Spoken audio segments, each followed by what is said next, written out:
Good morning, everybody. It's Randy with Carchaeology. I've got my coffee out here in the lab this morning, and I wanted to give you a quick update on what's going on with the 1940 Mercedes. So over the past couple weeks, the Mercedes has, well, just been sitting here, a lady in waiting here in the lab, waiting for me to come out and spend some time with her. And I'm at a point now where I'm going to start doing that. But over the past week with the road trip and some other things going on, I've not had a whole lot of garage time.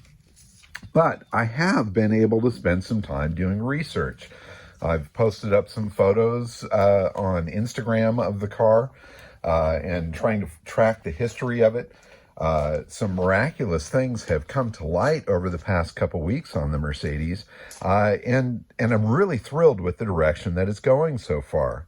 Now, last week, I think it was our second day into the road trip, I pulled into where we were staying for the night, grabbed my phone, and checked my messages, and lo and behold, there was a photo of the car back from about 1948 in Germany that was sent to me by a guy from Brazil. Now wrap your head around that, right? Here's a car that I've been trying to track any history I possibly can on. I've gone through the Romach records, I've contacted Mercedes, so on and so forth. So far, I've really come up with no images at all, and this random dude in Brazil sends me a picture of the car. So that totally blew my mind. I mean, here it is. This is definitely the car, and it appears to be sitting in front of the Romach building. I recognize the windows there in the building. Here's another photo of the building so you can kind of see the reference there, and that totally makes sense. Now, I asked the guy where he got the photo, and he couldn't recall. Now, he is an automotive historian. He's somebody that's very into chasing the history of these sort of cars, and he's got a massive digital archive of images and stuff, but unfortunately, he didn't have the background of exactly where that came from. But he did have a note on there that it was a Mercedes Romach. He did have it written down as a 1938. However, it's obviously a 1940. And he had Romach written down there and that it was modified there in 1948. So I don't know how accurate that is, but it all seems to be lining up into what I believe has happened with this car. So I've got friends at the Romach archives, and they have gone through to try to find any sort of receipts or information, notations in their books or anything about the car. And they came up with something that they think is the car, but I'm not 100% certain. There's some question in my eyes as to whether these little notes in an old receipt book are for the car. They're certainly from the era, but it looks like the receipts are for smaller bits of work that may have been done to the car in 48 or 49 or 1950. There was a few different dates in there, but it references a Mercedes Cabriolet 2.3. Now, this isn't a 2.3 car, and so that's where the hitch is. I don't know if this is that car or not, but there are very few Mercedes cars that went through the Romach workshop. And it all seems to line up to potentially be this car, but I would like to find some proof of that to make sure that those notations are the ones that refer to this machine. This car is not a 2.3, it's actually a 3.4. However, it is a Model 320, so 3.2 is the common engine size for the 320. This being a late 320, it has the slightly larger engine in it, being 3.4 liter. So was it just a typo? Was it really supposed to be 3.2 instead of 2.3? Heck, I don't know. But the names and information in these books has sent me down some really amazing rabbit holes. And it's been fun to chase all of it, even if none of it turns out to be related to the car whatsoever. So the notification there in the book, it shows a name as well as a note, Der Courier. Now, Der Courier was a newspaper in the Berlin area during the 1940s. And there's a name also noted there, Gebstadl is the name, and I looked that up, and he was the publishing director for Der Courier.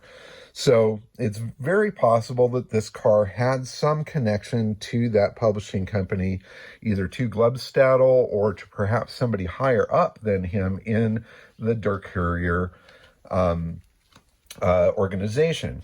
Now, I looked into some more history on Der Courier, and it was actually a very interesting publication that was started by a bunch of cool people. In fact, there was one character in particular that was really spectacular to look into, of Margaret Bovary. Now, Margaret, as I chased her history down, was truly a spectacular character. She started out as the daughter of a fairly wealthy family there in Germany. Her father was a professor, or an intellectual kind of a group, and she grew up in that world. And unfortunately, her father died fairly early in her life, and so their financial status changed a little bit. But she was an extraordinarily interesting woman that was an author, a writer for Der Courier, as well as some books that had gone on to great success at some point in her career as well. So, Margaret in the 1920s was a very adventurous woman. She took flying lessons. She bought her own automobile in the 1920s. At one point, she had an affair with a black professor that was an American professor that had been there in Germany. Now, that was kind of a scandalous thing in Germany in the 1920s or early 1930s to be dating a black man, but she did it just the same. Unfortunately, the pressures that were involved there kept them from being a thing for too long.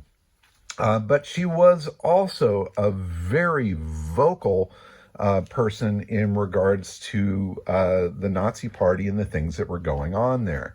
She really didn't like what was going on, and she wrote about that.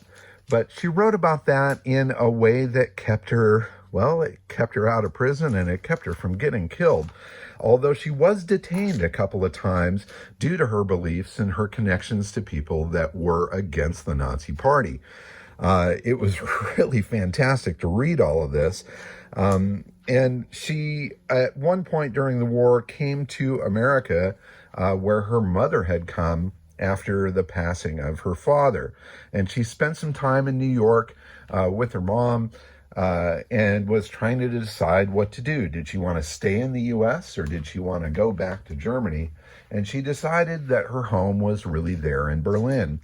And so she returned to Berlin just post-war, and in 1945, she went back to her apartment that had been horribly bombed and lived in the rubble for quite a while.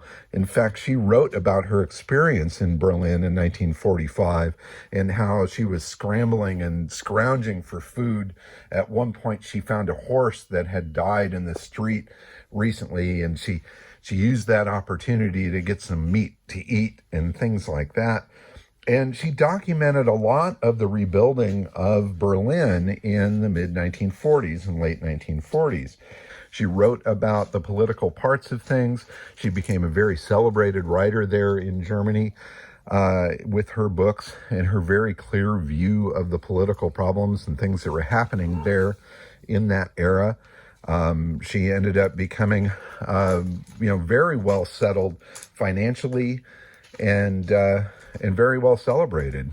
And it's very possible that in the late 1940s, she had the kind of money that she could have had the custom coach work done on this car. She did a couple of interesting things post-war. She at one point took an old wartime bunker that she converted into a home and a really neat place for people to hang out. Was this another one of her wartime rebuilding projects? Did she find this 1940 Mercedes and take it under her wing and have the coach work done to it or something? I don't know. It's really pretty far-fetched. I don't know if she has a connection to it at all, but she was one of the main people behind Der Courier at the start. And there's also references of her being supported by Konrad Adenauer. Now, if you're a Mercedes historian or into that, you've probably heard that name Adenauer before. In fact, there's a model of Mercedes that's called the Adenauer Mercedes. Now, he was a high-end democratic leader there in Germany post-war. He had held several different political offices and stuff, and his vehicle of choice was a big Mercedes sedan, and they ended up actually calling the car the Adenauer Mercedes because of his love for that. So if he was a supporter of Bovary at one point, could that have had something to do with the car? Heck, I really don't know. There's also the name of gebstadl that is in there, or gebstadl, that's there in the book as well. You know, he was the managing director or publishing director of Der Courier, but there's very little information out there in regards to him. There was a portrait that was painted of him from back in the area, and we've done some more research to check out the artist that painted that portrait. And it appears that that artist actually worked for Der Courier at the time, and may have been something that he had done there. It was, and she was a countess of all things that ended up moving to the U.S. in the 1950s. You know, perhaps this was the artist's car. Was this the Countess Mercedes, and she brought it with her to the U.S.? Heck, I don't know. I mean, the stories go on and on and on. All of them are fascinating, and I don't know if any of them are truly connected to the car, but this is where my mind has gone. I've gone through all of these different possibilities, looking at all of the names and stuff attached to it, and I've had a phenomenal time and a phenomenal trip through history chasing the story of the Mercedes. So other things that are going on when it comes down to the research of the Mercedes. Now, some of the body modifications, in fact, that fender arch right there, and the two chrome strips down the trunk with two trunk handles, is something that I have seen as being kind of signature pieces in the later works of a coach builder called Erdmann and Rossi. Now, Erdmann and Rossi, if you've heard me mention that before in a previous video, their main, or one of their main designers at the time was a gentleman by the name of Johannes Beeskow.